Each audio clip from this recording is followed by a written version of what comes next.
Private బడులు junior కాలేజీలో ఫీజుల నియంత్రణ.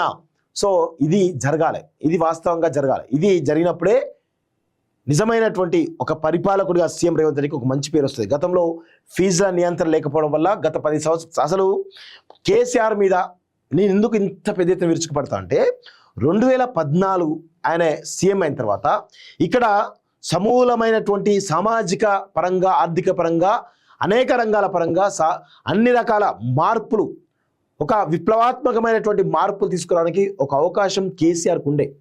10 ఏళ్ళు కేసీఆర్ తన కుటుంబాన్ని తన నియంత్రణ పరిపాలించి ఈరోజు ఆ యొక్క సామాజిక విప్లవాత్మక మార్పులకు ఈరోజు అడ్డుకట్ట వేసిండు.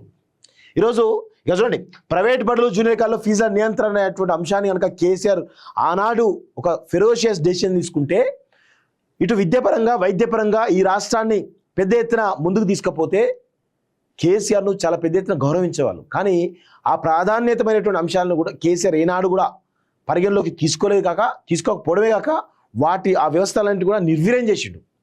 అందుకే కేసీఆర్ అనేవాడు ఈ తెలంగాణకు పట్టినటువంటి చీడా శనిగా ఎప్పుడు కూడా మేము ప్రకటిస్తూనే ఉంటాం. సో పేరెంట్స్ టీచర్ కమిటీలే వాటిని నిర్ణయించాలి. జిల్లా రాష్ట్ర స్థాయిలో ప్రత్యేక కమిటీలు, ప్రతి స్కూల్లో పేదలకు 20% ఫ్రీ సీట్లు. సో ఈ విద్యా హక్కు చట్టం ప్రకారం ప్రతి స్కూల్లో కూడా 25% సీట్లు ఇవ్వాలి. కానీ ఒక్క సీటు కూడా ఇస్తలేరు. ఇది గమనించాలి అందరూ.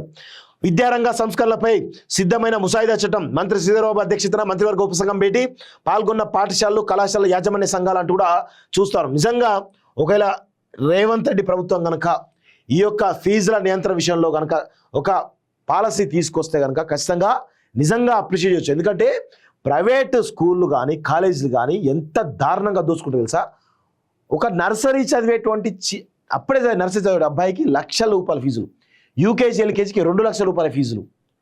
ఎంత దారుణంగా వసూలు చేస్తుందో తెలుసా, చాలా దారుణంగా. సో డిగ్రీ, ఇంజనీరింగ్ కళాశాలలో ఉన్న విధంగా రాష్ట్రంలోని అన్ని ప్రైవేట్ జూనియర్ కళాశాలలకు ఫీజు నియంత్రణ చట్టం చేయాలని ప్రభుత్వం భావిస్తుంది. ఇక్కడ చూడండి, ప్రైవేట్ జూనియర్ కళాశాలలు ఇక్కడ శ్రీ చైతన్య కానీ, నారాయణ కానీ, మిగతా కార్పొరేట్ కాలేజీలు ఎత్తున్నాయో వాటిని కూడా పరిగణలోకి తీసుకోండి. ఉబ్బడిగా 3 లక్షలు, 4 లక్షల రూపాయలు అనుకుంటూ ఈరోజు ఫీజులు వసూలు చేస్తున్నారు. సో అసలు కొన్ని వందల కాలేజీలకు గుర్తింపులే లేవు క్యాంపస్లకి. వాటిని కూడా పరిగణలోకి తీసుకోవాలని చెప్పేసి నేను కోరుతాను. గుర్తింపు లేకుండా ఎవరైనా నిర్వహిస్తే వాటిని సీజ్ చేయండి. అది శ్రీ చైతన్య కావచ్చు, నారాయణ కావచ్చు, ఎవరైనా కానివ్వండి, సీజ్ చేయండి. అప్పుడే మీ ప్రభుత్వానికి మంచి పేరు వస్తుంది. సో దీనికి సంబంధించినటువంటి ఇప్పటికే తెలంగాణ విద్యా కమిషన్ చేసిన సూచనలతో ఫీజు నియంత్రణపై ప్రభుత్వం ముసాయిదా చట్టం సిద్ధం చేసింది. సో నిజంగా ఆకునూరు మురళి ఫీజు నియంత్రణ చట్టం పైన మీ కమిషన్ ఏతుందో నిజంగా సిఫారసు చేసింది, ఓకే, దాన్ని అమలు పరుస్తా లేదా చెప్పాలి. పదవి తీసుకున్నట్టు కాదు ఆకునూరు మురళి గారు, దాన్ని ఇంప్లిమెంట్ అయ్యేదాకా మీరు పోరాడాలి, ఖచ్చితంగా మీరు ముందుండాలని చెప్పేసి మేము కోరుతాను. ఎందుకంటే మీ పైన నమ్మకం ఉన్నది. విద్యా సంస్కరణ విషయంలో ఖచ్చితంగా మీరు ఒక సమూలమైనటువంటి మార్పులు తీసుకొస్తారని ఒక నమ్మకం మాకున్నది. ఆ నమ్మకాన్ని వమ్ము చేయొద్దు అని చెప్పేసి కూడా మేము కోరుతా ఉన్నాం. సో విద్యారంగంలో సంస్కరణలపై నియమించిన మంత్రివర్గ ఉపసంఘం సమావేశంలో సచివాలయంలో మంత్రి శ్రీధర్బాబు అధ్యక్షత జరిగింది. విద్యాశాఖ కార్యదర్శి యోగితా రాణా, డిగ్రీ విద్యా కార్యదర్శి శ్రీదేవసేన, ఇంటర్ బోర్డు కార్యదర్శి కృష్ణాదిత్య, పాఠశాల విద్యా సంచాలకులు నరసింహారెడ్డితో పాటు ప్రైవేట్ పాఠశాలలు, ఇంటర్, డిగ్రీ కళాశాల యాజమాన్య సంఘాల ప్రతినిధులు పాల్గొన్నారు. ప్రభుత్వం సిద్ధం చేసిన ముసాయిదా చట్టాన్ని ప్రైవేట్ పాఠశాలలు, ఇంటర్ కళాశాల యాజమాన్య సంఘాల ప్రతినిధులకు అందించారు. ప్రతి ప్రైవేట్ కళాశాలలో 10 మందితో కూడినటువంటి పేరెంట్స్ టీచర్స్ కమిటీ ఏర్పాటు చేయాలని ముసాయిదా చట్టంలో పేర్కొన్నారు. ఇందులో 5 పేరెంట్స్, 4 టీచర్లు, 1 కళాశాల యాజమాన్యం తరపున ఉంటారు. ఫీజులను ప్రతి 2 ఏళ్లకోసారి ఈ కమిటీ నిర్ణయిస్తుంది. కమిటీ నిర్ణయించిన ఫీజులను జిల్లా స్థాయిలో కలెక్టర్, జిల్లా విద్యాధికారి, జిల్లా ఖజానాధికారులతో కూడినటువంటి త్రిసభ్య కమిటీ ఖరారు చేస్తుంది. అలాగే రాష్ట్ర స్థాయి త్రిసభ్య కమిటీలో రిటైర్డ్ న్యాయమూర్తి, ఆడిటర్, విద్యాశాఖలో జేడీ స్థాయి అధికారి పాల్గొంటారని ముసాయిదా చట్టంలో పేర్కొన్నారు. విద్యా హక్కు చట్టంలో పేర్కొన్న విధంగా ప్రతి ప్రైవేటు పాఠశాల మొత్తం సీట్లో 4వ వంతు అంటే 20% పేదలకు ఉచితంగా కేటాయించాలి. సో ఇది గుర్తుపెట్టుకోండి. ఇది అమలు అవుతుందా కాదా? అమలు చేస్తే నిజంగా మిమ్మల్ని ఎంత పోయినా తప్పలేదు. నిజంగా ఇది 100% ప్రతి ప్రైవేట్ కళాశాలలో 1% కూడా ఫ్రీ సీట్లు ఇవ్వరు. ఈరోజు 25% కనుక మీరు ఆ విధంగా ఒక సంస్కరణ తీసుకొస్తే, ఒక పాలసీ తీసుకొస్తే నిజంగా హ్యాట్స్ ఆఫ్ చెప్తాం మీకు. ప్రతి ప్రైవేట్ పాఠశాల మొత్తం సీట్లో 4వ వంతు పేదలకు ఉచితంగా కేటాయించాలి. ఈ ఉచిత సీట్ల కోసం తల్లిదండ్రులు ప్రభుత్వానికి దరఖాస్తు చేస్తే ప్రభుత్వమే మంజూరు చేస్తుంది. వీటికి సంబంధించి ప్రభుత్వం ప్రైవేట్ పాఠశాలకు ఫీజు రింబర్స్మెంట్ చేయాలని పేర్కొన్నారు. కాగా ప్రైవేట్ జూనియర్ కళాశాలకు ఇదే తరహాలో ఫీజు నియంత్రణ ఉండాలని ముసాయిదా చట్టంలో పేర్కొన్నారు. ఈ ప్రతిపాదనలపై సమావేశంలో పాల్గొన్నటువంటి ప్రైవేట్ పాఠశాలలు కళాశాల యాజమాన్య సంఘాల ప్రతినిధులు సానుకూలంగా స్పందించారు.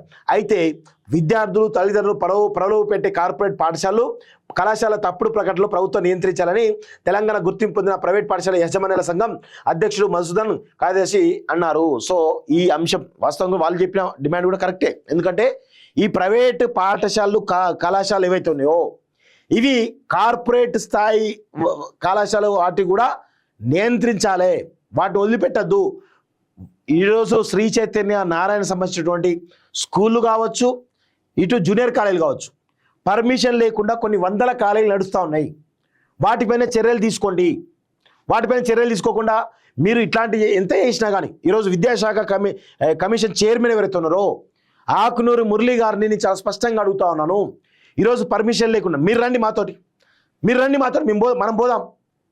ఎక్కడెక్కడ శ్రీ చైతన్య సంబంధించిన స్కూల్స్ ఉన్నాయో, ఎక్కడెక్కడ శ్రీ చైతన్య సంబంధించిన కళాశాలలు ఉన్నాయో అక్కడికి పోదాం. ఆ క్యాంపస్లకి పర్మిషన్ ఉన్నాయా లేవా అడుగుదాం. లేకపోతే ఇమీడియట్గా ఆ కళాశాల మొత్తం కూడా సీజ్ చేద్దాం. ఇప్పుడు ఈ సమ్మర్, ఇప్పుడు కళాశాలలు లేవు. ఖచ్చితంగా ఆకునూరి మురళి గారు ఆ దిశగా ప్రయత్నం చేయాలని చెప్పి కోరుతా ఉన్నాం. మీతో పాటు మాలాంటి వాళ్ళం కూడా చాలామంది మీడియా వాళ్ళం వస్తాం, అక్కడ పోయి చేద్దాం. మీరు ముందుండండి. అవసరమైతే మహిళా కమిషన్ చైర్మన్ కూడా తీసుకురండి. ఉమెన్ సంబంధించిన కళాశాలలు అయితే అందరం పోదాం, ఆ పర్మిషన్ చూద్దాం. ఎందుకంటే ఇప్పుడు సమ్మర్ కాబట్టి ఆ పర్మిషన్ ఆల్రెడీ ఇల్లీగల్గా నడుపుతూ ఉన్నారు కళాశాలన్నిటి కూడా. సో వాటిపైన నియంత్రణ తెద్దాం, ఖచ్చితంగా వాటిని క్లోజ్ చేద్దాం. ఒకవేళ పర్మిషన్ లేకపోతే మాత్రం సీజ్ చేసి పడిద్దాం. దీనికి మీరు సిద్ధమా అని మేము అడుగుతాను ఈ ప్రభుత్వాన్ని కానీ, ముఖ్యంగా విద్యాశాఖ కమిషనర్ ఆకునూరి మురళి గారిని చాలా స్పష్టంగా అడుగుతా ఉన్నాం. మీరు సిద్ధంగా ఉన్నారా? ఈ ఏవైతే రూల్స్కి విరుద్ధంగా పర్మిషన్స్ లేకుండా ఈ కార్పొరేట్ సంస్థల పేరిట శ్రీ చైతన్య నారాయణ వివిధ కళాశాలలు ఏవైతున్నాయో అవన్నీ కూడా నడుస్తూ ఉన్నాయి. వాళ్ళు అక్కడికి వెళ్దాం, పర్మిషన్ ఉందా లేదా చూద్దాం. ఈ సమ్మర్లో ఇల్లీగల్ క్యాంపులు నడుపుతా ఉన్నారు, వాటిని సీజ్ చేద్దాం. దానికి ఆకునూరి మురళి గారు సిద్ధంగా ఉన్నారా? మీకు దమ్ముందా అని మేము అడుగుతా ఉన్నాం. బరాబర్ అడుగుతా ఉన్నాం. ప్రైవేట్ బడులు జూనియర్ కాలేజీలో ఫీజుల నియంత్రణ, సో ఇది జరగాలి, ఇది వాస్తవంగా జరగాలి. ఇది జరిగినప్పుడే నిజమైనటువంటి ఒక పరిపాలకుడిగా సీఎం రేవంత్ రెడ్డికి ఒక మంచి పేరు వస్తుంది. గతంలో ఫీజుల నియంత్రణ లేకపోవడం వల్ల గత 10 సంవత్సరాలు అసలు కేసీఆర్ మీద నేను ఎందుకు ఇంత పెద్ద ఎత్తున విరుచుకుపడతా అంటే 2014 ఆయన సీఎం అయిన తర్వాత ఇక్కడ సమూలమైనటువంటి సామాజిక పరంగా, ఆర్థిక పరంగా, అనేక రంగాల పరంగా అన్ని రకాల మార్పులు, ఒక విప్లవాత్మకమైనటువంటి మార్పులు తీసుకురావడానికి ఒక అవకాశం కేసీఆర్కు ఉండే. 10 ఏళ్ళు కేసీఆర్ తన కుటుంబాన్ని తన నియంత్రణ పరిపాలించి ఈరోజు ఆ యొక్క సామాజిక విప్లవాత్మక మార్పులకు ఈరోజు అడ్డుకట్ట వేసిండు. విదేశాల్లో ఉన్నత విద్యను చదువుకోవాలని అనుకుంటున్నారా? అయితే వెంటనే ఫ్లైగ్రాడ్ ఓవర్సీస్ ఎడ్యుకేషన్ కన్సల్టెన్సీని సంప్రదించండి. మీ విదేశీ కలలను సాకారం చేసుకోండి. ఫ్లైగ్రాడ్